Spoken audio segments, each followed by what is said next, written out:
नमस्कार दोस्तों, स्वागत है आपका हमारे चैनल पर। आज हम यूपी पीसीएस एग्जाम के सिलेबस की बात करेंगे। कई लोगों में इसको लेके बहुत कंफ्यूजन रहता है, क्या पढ़ना चाहिए, क्या छोड़ना चाहिए, कैसे पढ़ना चाहिए, कहाँ से पढ़ना चाहिए। तो आज हम उसी सिलेबस पर बात करेंगे कि हमारे लिए सिलेबस में है क्या क्या जरूरी जो हमें पढ़ना है। देखिए, इसमें क्या है कि प्रीलिम्स का जो सिलेबस होता है, आज जो हम बात करेंगे वो प्रीलिम्स के सिलेबस की बात करेंगे। इसमें आपके दो पेपर होते हैं, एक को जीएस बोलते हैं, एक को सीसैट बोलते हैं। दोनों पेपर आपको हल करने रहते हैं। एक दिवसीय ही परीक्षा होती है। पहले हम पेपर 1 यानी जीएस की बात करेंगे, यानी सामान्य अध्ययन, इसकी बात करेंगे। तो इसमें जो महत्वपूर्ण टॉपिक हैं, जो हमारे लिए आते ही आते हैं, परीक्षाओं में पूछे ही जाते हैं, उन्हीं पर हम बात करते हैं। जो पहला टॉपिक है, जिसको हम करंट अफेयर बोलते हैं, राष्ट्रीय एवं अंतर्राष्ट्रीय महत्व की सामयिक घटनाएं। राष्ट्रीय व अंतर्राष्ट्रीय महत्वपूर्ण की समसामयिक घटनाओं की जानकारी अभ्यर्थियों को रखनी होगी। यानी जो हमारा पहला पेपर का पहला टॉपिक रहेगा वो करंट अफेयर का रहेगा, जिसमें हम नेशनल और इंटरनेशनल दोनों में से हमें पढ़ना रहता है और हमारे परीक्षाओं में इससे प्रश्न आते हैं। एमसीक्यू टाइप की ये परीक्षा होती है। इसके बाद अगला टॉपिक जो आता है वो है भारत का इतिहास एवं राष्ट्रीय आंदोलन। इतिहास के अंतर्गत भारतीय इतिहास के सामाजिक, आर्थिक, राजनीतिक पक्षों की व्यापक जानकारी पर विशेष ध्यान देना होगा। भारतीय राष्ट्रीय आंदोलन पर अभ्यर्थियों से स्वतंत्रता आंदोलन की प्रकृति तथा विशेषता, राष्ट्रवाद का अभ्युदय तथा स्वतंत्रता प्राप्ति के बारे में सामान्य जानकारी अपेक्षित है। यानी इसमें हमसे जो पूछा जाएगा वो इतिहास से संबंधित चीजें पूछी जाएंगी। यानी जो हमारा उसका आर्थिक पक्ष है, सामाजिक पक्ष है, राजनीतिक पक्ष है, आंदोलन है, उनसे संबंधित हमें इसमें पढ़ना रहता है। ये हम शॉर्ट में हिस्ट्री बोल देते हैं। अगला जो टॉपिक हमारा आता है वो है भारत एवं विश्व का भूगोल। इसमें पूछा जाता है भारत एवं विश्व का भौतिक, सामाजिक, आर्थिक भूगोल। विश्व भूगोल में विषय की केवल सामान्य जानकारी परख होगी। भारत के भूगोल के अंतर्गत देश के भौतिक, सामाजिक एवं आर्थिक भूगोल से संबंधित प्रश्न होंगे। देखिए, इसमें क्या है कि आपका विश्व के भूगोल का तो सामान्य जानकारी हमें चाहिए होती है, लेकिन जो हमें भारत का भूगोल है वो हमें पूरा सही से पढ़ना रहता है। तो ये हमारा भूगोल का टॉपिक हो जाता है। इसके बाद जो हमसे इसमें पूछा जाता है वो है राजनीति एवं शासन संविधान। राजनीतिक व्यवस्था, पंचायती राज, लोकनीति, आधिकारिक मुद्दे। भारतीय राज्य व्यवस्था, अर्थव्यवस्था एवं संस्कृति के अंतर्गत पंचायती राज तथा सामुदायिक विकास सहित राजनीतिक प्रणाली के ज्ञान तथा भारत के आर्थिक नीति के व्यापक लक्षणों और भारतीय संस्कृति की जानकारी पर प्रश्न होंगे। यानी जो हमारा पॉलिटी का सेक्शन होता है उसमें हमें भारत के संविधान के बारे में पढ़ना है, राज्य व्यवस्था के बारे में पढ़ना है, पंचायती राज के बारे में पढ़ना है, अनुच्छेद वगैरह पढ़ने रहेंगे। यानी ये हमारा पूरा राज्य व्यवस्था का जो रहेगा वो संस्कृति को जोड़ के इस पर इसमें प्रश्न रहते हैं। सारे प्रश्न एमसीक्यू टाइप के होंगे। आगे अगर हम चलते हैं तो आर्थिक एवं सामाजिक विकास, सतत विकास, गरीबी, अंतर्दृष्टि, जनसांख्यिकी, सामाजिक क्षेत्र के इनिशिएटिव आदि। अभ्यर्थियों को जानकारी का परीक्षण जनसंख्या, पर्यावरण, नगरीकरण की समस्याओं तथा उनसे संबंधों के परिप्रेक्ष्य में किया जाएगा। इसमें हमें क्या पढ़ना रहेगा? इसमें हमें इकोनॉमिक्स यानी अर्थव्यवस्था से संबंधित चीजें पढ़नी रहेंगी, जैसे सतत विकास क्या होता है, गरीबी क्या होता है, जनसंख्या क्या होता है, पर्यावरण, नगर की समस्याएं क्या होती हैं, इससे संबंधित इस पे प्रश्न पूछे जाते हैं। अगला जो है वो है पर्यावरण एवं पारिस्थितिकी संबंधी सामान्य विषय पर जैव विविधता एवं जलवायु परिवर्तन। इस विषय में विशेषज्ञता आवश्यक नहीं है, अभ्यर्थियों से सामान्य जानकारी अपेक्षित है।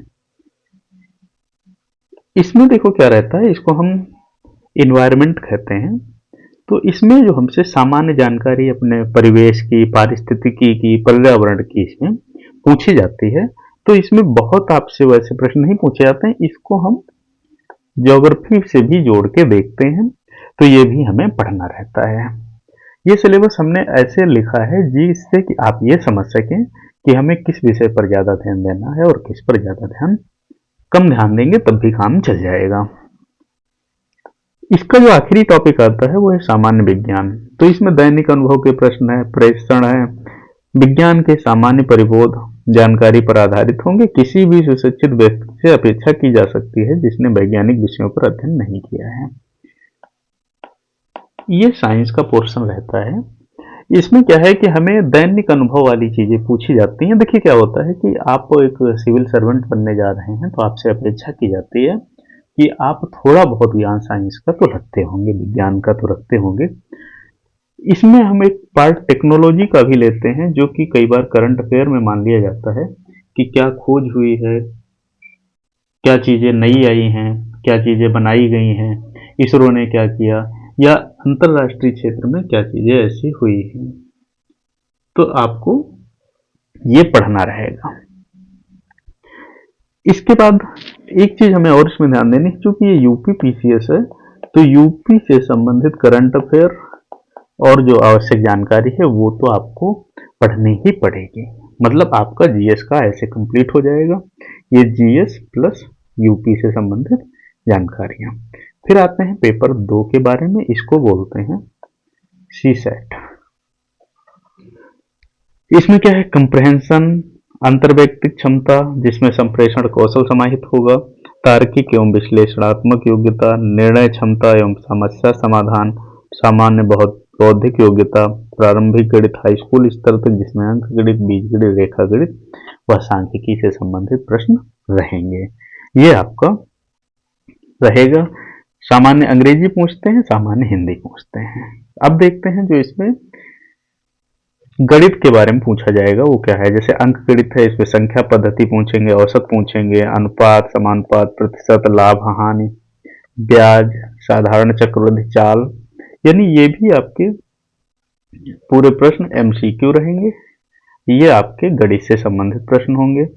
बीज गणित से संबंधित हो सकते हैं, जिसमें बहुपद के गुणनखंड है, बहुपदों का लघुत्तम समापवर्त है, महत्तम समापवर्त है, समुच्चय के प्रश्न हो सकते हैं, रेखा गणित हो सकती है, त्रिभुज, आयत, वर्ग, समलंब, चतुर्भुज, वृत्त की रचना, गोला पूछ सकते हैं, सांख्यिकी पूछ सकते हैं, आंकड़ों का। ये सांख्यिकी आपकी देखो ये इंपॉर्टेंट है, इससे संबंधित हर बार प्रश्न आता है चार्ट के रूप में, तो ये आपको पढ़ना ही रहेगा।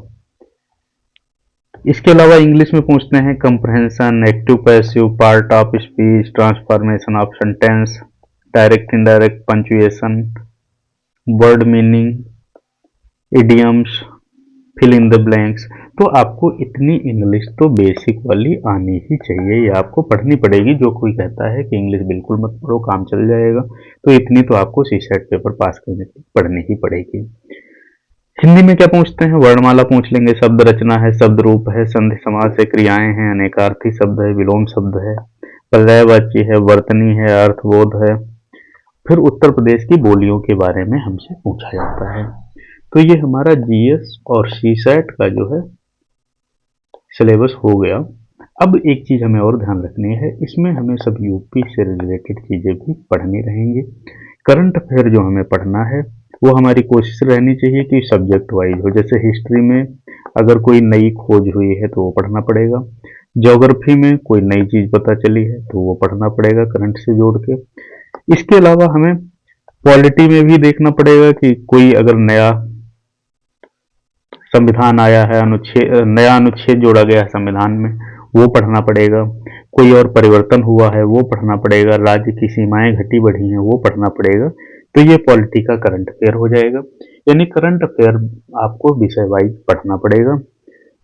सीसेट आपको पास होना आवश्यक है, इसलिए इसकी प्रैक्टिस आपको हमेशा करते रहनी है। आपके प्रश्न जो हैं वो इन्हीं में से आते हैं, इसलिए आप प्रैक्टिस करेंगे तो सीसेट आसानी से हो जाएगी। अगली चीज हमें ये ध्यान रखनी है कि जो हमारा नॉलेज होना चाहिए वो ऐसा नहीं कि आप कोई बुक एक पढ़ लिए, कोई एक चीज़ देख ली, उससे हो गया। आपको उससे रिलेवेंट नॉलेज भी लेना रहेगा। जैसे हड़प्पा अगर हम पढ़ रहे हैं, तो हड़प्पा में ऐसा नहीं कि जो पढ़ा है उतने में से ही आएगा, कई बार उससे इधर-उधर से आता है, इसलिए डीप नॉलेज भी हमें विषय की चाहिए रहेगी। तो ये आपका सिलेबस है, जो कि आपको आसान करता है समझने में, कि आप अगर नए भी हैं, पहली बार पीसीएस देने जा रहे हैं, तो भी हेल्प करेगा आपको इसको समझने में। यदि आपको वीडियो पसंद आया हो तो लाइक करें, कमेंट करें, शेयर करें। चैनल पर नए हैं तो सब्सक्राइब करें, जिससे कि हम आपकी तैयारी में थोड़ा योगदान दे पाएँ। यहाँ हम आपको करंट अफेयर की वीडियो, स्टैटिक जीके यानी हिस्ट्री ज्योग्राफी जो है उससे संबंधित वीडियो समय समय पर देते रहते हैं। आप इसको पूरा देखिएगा, आप जुड़े रहिएगा, जिससे कि हम आपका करंट अफेयर यहीं पर तैयार करा देंगे। करंट अफेयर केवल एमसीक्यू टाइप हम नहीं पढ़ाएंगे, इसमें क्या करेंगे कि हर चीज़ को एक्सप्लेन करके पढ़ाएंगे, जिससे कि जब आप मेंस देने जाएं तो आपको वहाँ पर वर्ड ढूंढने ना पड़े, शब्द ढूंढने ना पड़े। कई बार क्या होता है, हमें चीज़ आ रही होती है लेकिन हमारे पास उसके शब्द नहीं होते हैं, तो वो आपको यहाँ से लाभ मिलेगा। इसलिए आप चैनल को सब्सक्राइब जरूर कर लीजिएगा, जिससे कि आप चीज़ों को आसानी से सीख पाएँ, समझ पाएँ और आपकी तैयारी आसान होती रहे। धन्यवाद।